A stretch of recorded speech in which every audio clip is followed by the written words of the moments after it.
The question is, if a matrix A is equal to 3, 1, -1 and 2, whose order is 2 into 2, then show that A square minus 5A plus 7I is equal to 0.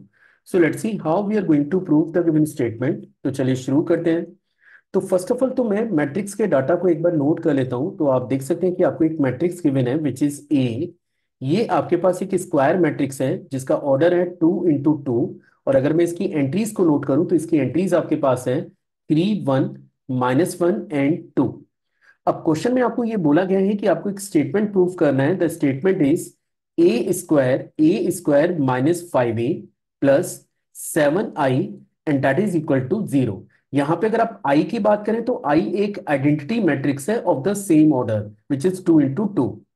अब अगर आप ये statement proof करने जा रहे हैं तो better है कि आप ये स्टेटमेंट प्रूफ कर लें, उससे ऑटोमेटिकली आप फर्स्ट वाली स्टेटमेंट पे मूव कर पाएंगे which is a square plus के 7 identity matrix is equal to 5 times of a matrix. हम लोग फाइनली ये स्टेटमेंट प्रूव कर लेते हैं। अब सबसे पहले इसके लिए मुझे ए स्क्वायर रिक्वायर्ड होगा, और ए स्क्वायर का मतलब होता है, ए स्क्वायर का सेंस होता है ए इंटू ए। फाइनली मुझे सेम मैट्रिक्स को, इस मैट्रिक्स को 2 बार मल्टीप्लाई करना है। ठीक है, तो यहां पे आप देख सकते हैं कि अगर मैं ए इंटू ए को ऑपरेट करूं तो ए मैट्रिक्स मेरे पास है 3, 1, -1 और 2। मुझे फाइनली ए मैट्रिक्स को ए मैट्रिक्स से मल्टीप्लाई करना पड़ेगा। तो दैट इज 3, 1, -1 एंड 2। और इनकेस अगर हम लोग इन दोनों मैट्रिक्स को मल्टीप्लाई करते हैं जो कि सेम ही है, तो इसका जो रिजल्टेंट है उसका ऑर्डर आपको मिलेगा 2 into 2। सबसे पहले हम लोग ये वाली एंट्री को फिल कर लेते हैं जिसकी लोकेशन होती है A11, मतलब फर्स्ट रो फर्स्ट कॉलम की लोकेशन ये है। इससे आपको ये भी पता लगता है, चलिए मैं बता देता हूं कि इससे क्या फायदा होगा। This is A11, this is A12, this is A21, this is A22। ये लोकेशन मार्क करने से काफी बार ये होता है कि हम लोग कंफर्टेबल हो जाते हैं और हमें इजीली पता लगता है कि हमें किस रो को किस कॉलम से मल्टीप्लाई करना है। तो आप देख सकते हैं कि ये एंट्री की लोकेशन है A11। तो इसका जो सरफिक्स है विच इज 11, ये आपको सजेस्ट करता है कि आपको पहले रो को पहले कॉलम से मल्टीप्लाई करना है। अगर हम लोग ऐसा करेंगे तो आप देख पाएंगे कि जो रिजल्टेंट आपको मिलेगा, अगर मैं रिजल्टेंट मैट्रिक्स की बात करूं विच इज ए स्क्वायर, इस डाटा पे अगर मैं कमेंट करूं तो मुझे मिलने जा रहा है सबसे पहले 3 into 3, दैट इज 9, 1 into -1, आप इसे -1 लिख सकते हैं। ठीक है, इसके बाद अगर अपन चेक करें तो अब मुझे रिक्वायर्ड है A12। A12 मतलब फर्स्ट रो और सेकंड कॉलम को मल्टीप्लाई करना है। तो 3 into 1 ये मेरे पास 3 बनेगा, 1 into 2 इसको आप फाइनली 2 लिख सकते हैं। नाउ वी नीडेड A21 मतलब सेकंड रो फर्स्ट कॉलम, ये मिलेगा -3 और इसको हम लोग लिख सकते हैं -2। -1 का 3 से मल्टीप्लाई -3, 2 का -1 से मल्टीप्लाई -2। अब मुझे रिक्वायर्ड है A22 मतलब सेकंड रो सेकंड कॉलम। तो ये आपका सेकंड रो है और ये आपका सेकंड कॉलम है। तो -1 को 1 से मल्टीप्लाई कर रहे हैं, ये -1 बनेगा, और 2 को 2 से मल्टीप्लाई कर रहे हैं, ये मुझे मिलेगा 4। मीन्स अगर मैं ए स्क्वायर को चेक करूं, अगर हम लोग ए स्क्वायर को चेक करें तो ये डाटा मुझे मिलने जा रहा है which is the square matrix 2 into 2। This value is और 8।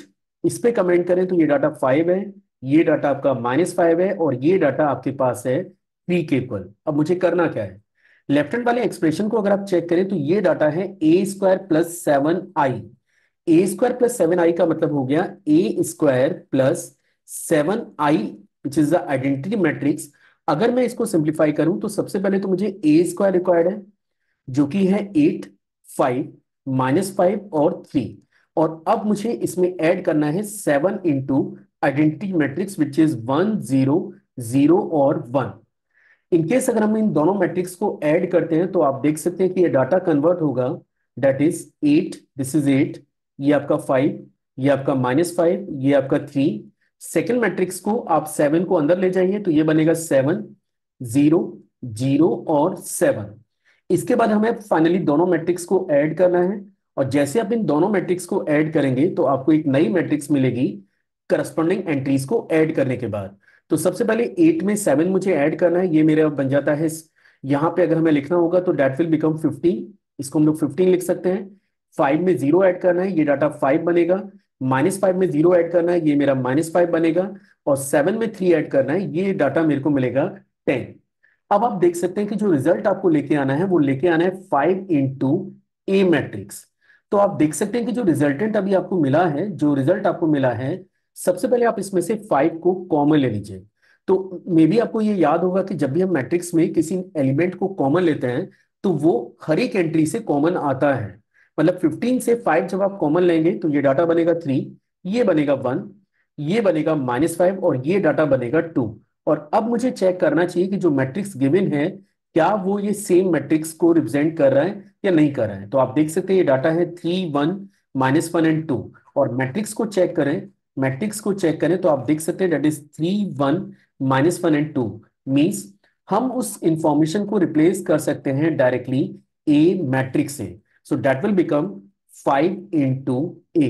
सो finally we have prove that A² plus 7i, A² plus 7i is equal to 5 times of A।